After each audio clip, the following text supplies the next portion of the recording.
Да, добър вечер, говори началникът на влака. В момента пътуваме с час закъснение, но ще направя всичко възможно да наваксам.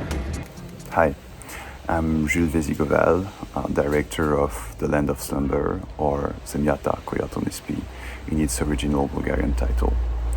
I recently graduated from La Fémis Film School in Paris, and this is my graduation work. And I'm very glad it got selected at this year's Nest selection in San Sebastian International Film Festival. So the movie tells the story of Ivan, a railroader operating a night train without passengers. He's crossing this supposedly empty and lifeless land until he eventually steps out of his loneliness when meeting this old lady, Ludmila. She's waiting on a train platform, tirelessly waiting for her son's return. And by agreeing to walk her home, our main character, Ivan, ventures into a strange world occupied only by sleepwalking characters. They're all talking to themselves and repeating the same gestures and words all over again as a way to kind of keep existing in a world that is so still.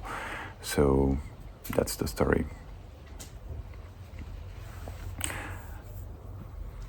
I would say it all started with this feeling of being in a world that is pushing individuals towards stillness, even though everything around them might be, yelling them to act and react.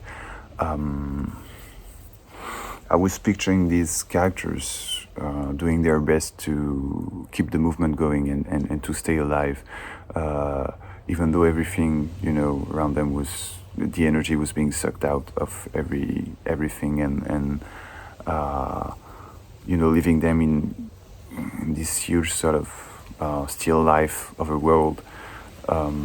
So that was the starting point, definitely. And to me, there's something pretty contemporary about that, maybe universal as well, like asking yourself, what am I doing right now? Am I being passive or active? Am I waiting for something? And if so, what am I waiting for and what's the meaning of it all? This kind of existential crisis thing, like feeling hopeless and so still in a world that is, going through so much movement. So that was the starting point, that was the starting idea, this idea of stillness. And I wanted to convey that by, imagining and starting to write this story taking place in this world that has basically fell asleep and that has stopped. So that was the starting idea. When I started working with producers Laura and Youssef, it became clear that we wanted those images to come to life. And since Laura, one of the producers, is Bulgarian, when reading one of the first drafts, she came up with this idea of shooting in Bulgaria, which made sense in a lot of ways. First, there was this theme of young people moving out, elders being, left behind, and the general feeling of being stuck somewhere in time. That is pretty common to post-Sovietic countries. So yeah, that was when we decided to go for it and make it also like a Bulgarian movie. The writing process from that point on was very collaborative, together with the producers, and transposing the story to Bulgaria and letting the script being influenced culturally, and it became pretty clear that this was the way to go, and everything sort of fell into place pretty quickly, I would say, when we started location scouting and going through the casting process in Sofia, Bulgaria. And yeah, like the actors Anna and Nicola really brought the story to life, and they helped also thickening a lot, like both their characters and the subtext for each scene. So that was a very interesting process for me. And there was also the challenge of shooting in Bulgarian, which is a language I don't speak. And I had to rely so much on our amazing crew back there. So thanks to them again. For references, I would say contemporary Bulgarian authors. For specific books, I was thinking of two books that I read while working on the script. First is Kapka Kasapova's Border, A Journey to the Edge of Europe. And second is Georgi Gospodinov's Time Shelter, amazing novel. So yeah, I read both of them while working on the script. And they were a pretty huge influence for filmmakers. I would say I was thinking a lot about Theo Wangelopoulos and David Lynch. I'm a huge fan. In specific movies, I would say Europa by Lars von Trier, which was a big aesthetic influence, and also in the way that the movie tries to put the spectator in this state of half awake, half sleeping. So it really made sense and was a pretty big influence as well. Very early in the process came this idea of alternating moving picture and still images throughout the film. And it was influenced by, of course, Chris Marker's La Jetée. And yeah, I wanted to kind of reproduce that and transition from the movement to stillness, because this was basically the journey our main character Ivan was going through. So I wanted the spectator to kind of be in that position as well, of like moving from one type of imagery to the other, and movement to stillness.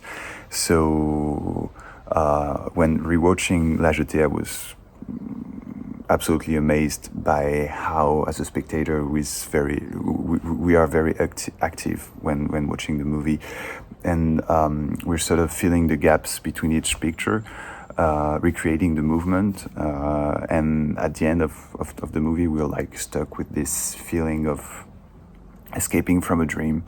I guess, I mean, that's how I felt it very deeply, and trying to put the pieces of the puzzle back together. And I loved this feeling, and so that was a huge influence as well. And last but not least, I was thinking of animated films and filmmakers. Satoshi Kon. And works such as Paprika and Paranoia Agent. I love his movies. So yeah, in the way that he's going for this kind of like deconstructing time and space, and I think animation movies are a pretty good medium for that. I would say when I'm making films, I'm trying to ask myself what the story is calling for in terms of language, and to adapt, with each project, the film language to what the story is calling for. And I think that was, for me, it's something that was hugely inspired by Satoshi Kon films. So yeah. And last but not least, what inspires me when making films? I would say I'm usually inspired by forms of contemporary loneliness and the difficulty to communicate between individuals, as well as, I would say, I'm usually writing stories about ghosts, in a way, about loneliness and also collective memory, and I think they're all sort of interweaved together. I'm also trying my best, I guess, to kind of bend genres and maybe write stories that take the form of a tale, in a way, and that might borrow from fantasy storytelling, or even maybe poetry in a way. And yet keeping this common ground of like it might be a collective experience, it might be something connecting, you know, individuals, creating a group, creating a community or something. But like this question of a common experience between characters is something that drives me a lot. And I think it's really interesting talking about like stories of ghosts, because I don't picture them as, you know, strictly speaking, like fantasy stories with impossible events or magical elements, but to me it's like a question of presence, and am I, you know, am I someone else's ghost or shadow, and what is each person of or character's you know, way to exist in a specific place or space. So those are the questions that drive me the most when making films. And last, I was also thinking about territories, because when I start working on a story, I rarely know where it's taking place. I might have ideas, but nothing specific. And that comes later when, you know, asking ourselves where are we going to shoot it, and then with this pre-production state and also like the location scouting, comes this thing of okay, letting, you know, real places and people like feed the creative process and the story as well, and rewriting for a specific place.